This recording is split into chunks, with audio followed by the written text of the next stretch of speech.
Ever wondered if the sun has a secret melody? Spoiler alert, it does. The sun, our fiery ball of gas, is not just a big old light bulb in the sky. It's actually vibrating, creating powerful sound waves. But here's the kicker. These sounds are way beyond our hearing range. So why can't we hear them? Simple.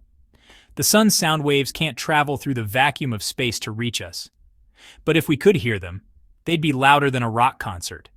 Scientists use special instruments to listen to these solar sounds.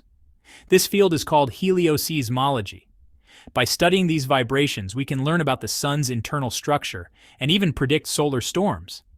So next time you soak up some sunshine, remember, the sun isn't just shining, it's serenading the cosmos. Mind-blowing, right?